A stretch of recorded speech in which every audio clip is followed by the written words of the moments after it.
안녕하세요. 이제는 제법 가을의 쌀쌀함이 느껴지는 계절이 되었습니다. 깊어져가는 가을처럼 우리의 마음도 주님의 말씀으로 더 깊어지는 은혜가 있기를 축복합니다. 오늘은 사도행전 26장의 말씀을 살펴볼 텐데요. 24절부터 29절을 함께 읽도록 하겠습니다. 바울이 이같이 변명하매 베스도가 크게 소리내어 이르되 바울아 네가 미쳤도다. 너의 많은 학문이 너를 미치게 한다 하니 바울이 이르되 베스도 각하여 내가 미친 것이 아니요 참되고 온전한 말을 하나이다. 왕께서는 이 일을 아시기로 내가 왕께 담대히 말하노니 이 일에 하나라도 아시지 못함이 없는 줄 믿나이다. 이 일은 한쪽 구석에서 행한 것이 아니니이다. 아그리빠 왕이여 선지자를 믿으시나이까? 믿으시는 줄 아나이다. 아그리빠가 바울에게 이르되 네가 적은 말로 나를 권하여 그리스도인이 되게 하려 하는도다. 바울이 이르되 말이 적으나 많으나 당신뿐만 아니라 오늘 내 말을 듣는 모든 사람도 다 이렇게 결박된 것 외에는 나와 같이 되기를 하나님께 원하나이다 하니라. 아멘. 바울은 1차, 2차, 3차의 전도 여행을 마치고 예루살렘으로 돌아옵니다. 바울은 예루살렘에 가면 힘든 일이 일어나게 될 것을 이미 알고 있었습니다. 그러나 예루살렘으로 돌아가는 것을 망설이지 않았죠. 왜냐하면 자신이 해야 할 일이 있었기 때문입니다. 그중 하나는 예루살렘 교회에서 전도 보고를 하는 것이었고, 또 하나는 어려운 예루살렘 교회를 위해 모은 구제 헌금을 전달하는 일이었습니다. 예루살렘에 있던 유대인들도 바울을 기다렸습니다. 그러나 이유는 달랐습니다. 그들은 바울을 어떻게 하면 죽일까 하는 생각으로 가득 차 있었죠. 유대인들은 성전에서 바울을 발견하고는 성 밖으로 끌고 가 때리기 시작합니다. 이렇게 죽을 위기에 처한 바울은 생각지도 못한 도움을 받게 됩니다. 바로 로마의 군인들입니다. 로마의 군인들은 바울을 유대인들로부터 분리시켰고 가이사랴로 바울을 데려갑니다. 물론 그들이 귀빈을 모시듯 바울을 모셔간 것은 아니지만 바울은 이방인들의 손에 의해 안전을 지킬 수 있었고, 비록 구금되기는 했으나 자유롭게 사람들을 만나며 이야기를 나눌 수 있었습니다. 그리고 통치자들 앞에서 복음을 전하는 기회까지 얻게 됩니다. 바울에게 이 재판의 목적은 자신을 고소한 유대인들에게 승소하여 풀려나는 것이 아니라 오직 그리스도를 전하는 것이었습니다. 오늘은 아그리빠 왕 앞에 선 바울의 이야기를 들어볼 텐데요. 바울의 모습을 통해서 그리스도인으로서 우리의 태도를 한번 살펴보는 시간이 되기를 소망합니다. 바울은 예수 그리스도만으로 충분한 사람이었습니다. 바울은 아그리빠 왕 앞에서 자신의 과거 이야기부터 시작해서 부활하신 예수님을 소개합니다. 그리고 그분께서 자신에게 사명을 주셨다고 이야기하죠. 그러더니 마지막에는 조금 이상한 이야기를 합니다. 29절인데요. 쉬운 성경 버전으로 읽어보겠습니다. 지금 제 말을 듣고 있는 모든 사람들이 이렇게 결박된 것 말고는 저처럼 되기를 하나님께 기도합니다. 여러분 생각해 보십시오. 지금 바울이 내세울 만한 것이 어디에 있습니까?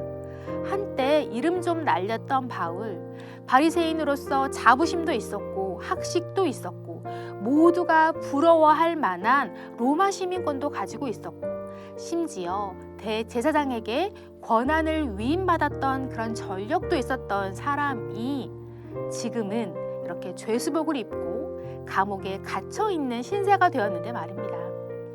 바울을 알고 있었던 사람이라면 누구든지 아유 참 미래가 밝은 사람이었는데 어쩌다 저렇게 되었지?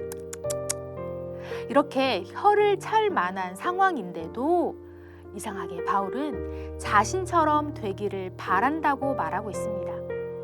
그리고 모두가 좋았다고 생각하던 그 모습을 오히려 부끄러워하고 있습니다. 왜냐하면 그 모습은 그리스도를 박해하던 자의 모습이기 때문입니다. 바울에게는 세상 사람들이 박수치며 환호를 보내는 그 모습이 전혀 자랑스럽지 않았습니다. 반대로 그리스도를 만났던 그 순간 자신에게 주신 하나님의 사명, 그리고 하나님의 도우심으로 지금까지 살아온 그 모든 여정을 자랑스러워하고 있습니다. 바울의 이런 마음은 빌립보서 3장 7절에서 9절에 잘 나와 있습니다. 한번 읽어보겠습니다. 그러나 무엇이든지 내게 유익하던 것을 내가 그리스도를 위하여 다 해로 여길 뿐더러 또한 모든 것을 해로 여김은 내 주 그리스도 예수를 아는 지식이 가장 고상하기 때문이라. 내가 그를 위하여 모든 것을 잃어버리고 배설물로 여김은 그리스도를 얻고 그 안에서 발견되려 함이니 내가 가진 의는 율법에서 난 것이 아니요 오직 그리스도를 믿음으로 말미암은 것이니 곧 믿음으로 하나님께로부터 난 의라. 아멘. 세상 모든 사람이 부러워할 만한 경력과 지식과 능력이 있어도 그리스도를 얻지 못한다면 아무 소용이 없습니다. 왜냐하면 주 예수 그리스도를 아는 것이 가장 중요한 일이기 때문입니다. 그리스도의 의를 얻지 못한다면 내가 가진 것은 아무 소용이 없습니다. 바울은 이런 마음을 가진 사람이었습니다. 그리고 이 마음으로 전도 여행을 다녔고 그리스도를 전했습니다. 그래서 바울은 그 자리에 있었던 모든 권력자들이 이 세상의 참 통치자가 되시는 예수님을 만나길 원했습니다. 자신들이 지금 붙잡고 있는 것은 아주 잠깐 풍요함은 줄 수 있지만 영원한 생명은 주지 못한다는 사실을 그들이 알기 원했던 것입니다. 그리고 태초부터 준비하신 하나님의 구속의 계획, 하나님이 약속하신 그 메시아, 그리고 이제는 이방인들까지도 기꺼이 초청하시는 그 하나님의 사랑을 알고 반응하는 자들이 되기를 바랬습니다. 그럼 어떻게 예수님 한 분만으로 만족할 수 있었을까요? 바울은 하나님이 자신에게 주신 사명을 분명히 알고 있었던 사람이기 때문입니다. 내가 무엇을 해야 하는지 알고 있었고 주님께서 자신과 함께 계심을 확신했기 때문에 만족할 수 있었습니다. 그런데 하나님은 바울에게만 사명을 주신 것이 아닙니다. 우리에게도 하나님의 뜻을 보이셨고 우리를 통해 하나님의 나라가 확장되고 그 안에서 천국을 누리며 살기를 바라십니다. 지금 여러분이 계신 그 자리가 바로 하나님의 사명을 감당하는 자리가 됨을 기억하시기 바랍니다. 어쩌면 내가 꿈꾸던 삶이 아니라고 또는 바울처럼 내 삶을 자랑스러워할 수 없다고 말씀하실 수도 있습니다. 그러나 하나님의 계획은 실수가 없습니다.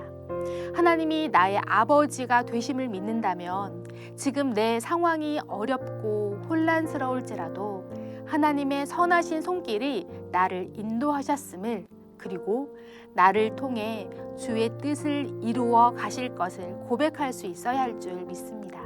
말씀을 마무리하겠습니다. 여러분은 바울처럼 그리스도 한 분만으로 충분하십니까? 삶의 희망이 사라져버린 이 암흑 같은 지금의 시기에도 그리스도 한 분만으로 만족하실 수 있으십니까? 혹시 대답하기가 조금 망설여지신다고 해도 걱정하지 마십시오. 정말 우리의 마음이 그리스도로 가득 채워지길 바라기만 한다면 주가 주시는 평안이 우리를 다시 살리실 것입니다. 하나님은 우리의 신음소리도 귀 기울여 들으시기 때문입니다. 그리고 한 가지 더, 바울이 말했던 것처럼 당신이 나와 같이 되기를 하나님께 기도합니다 라고 이야기할 수 있는 여러분이 되시면 좋겠습니다. 특별히 어린 자녀를 두신 부모님이 계시다면 자녀들에게 믿음의 유산을 물려주시면 좋겠습니다. 그런데 그것은 원하지만 어떻게 해야 될지 잘 모르겠다고 생각하시는 분들이 계실 텐데요. 그것은 대단한 방법이 필요한 것이 아닙니다. 그저 예수님을 생각하며 예수님 때문에 울고 웃으며 주님과 함께 살아가시는 그 모습을 보여주시면 됩니다. 그 모습을 본 자녀 세대는 기꺼이 주님을 찾으며 일어설 것입니다. 여러분, 힘내십시오. 바울을 이끄신 그 그리스도의 은혜가 여러분의 삶에 가득 채워지길 간절히 축복합니다. 기도하겠습니다. 주님 한 분만으로 만족할 수 있었던 바울의 마음, 주님을 자랑하며 또 주님을 사랑하는 그 마음을 다른 사람들도 본받기를 바랬던 그 바울의 마음을 우리가 함께 품기를 소망합니다. 하나님, 우리의 삶을 볼 때 연약하고 어렵고 어두운 부분만 바라보던 우리의 눈길을 돌려 온전하시고 충만하신 그 하나님을 바라보게 하시고 그 주님 때문에 다시 일어서며 그 주님 한 분만으로 만족할 수 있는 우리의 삶이 되기를 간절히 소망합니다. 더 나아가서 우리가 지금 서 있는 이 자리가 하나님의 계획 가운데 속해 있음을 인정하며 하나님이 나에게 원하시는 그 사명을 온전히 기쁘게 감당할 수 있는 우리가 될 수 있도록 하나님 마음껏 축복하여 주옵소서. 감사드리며 예수님의 이름으로 기도합니다.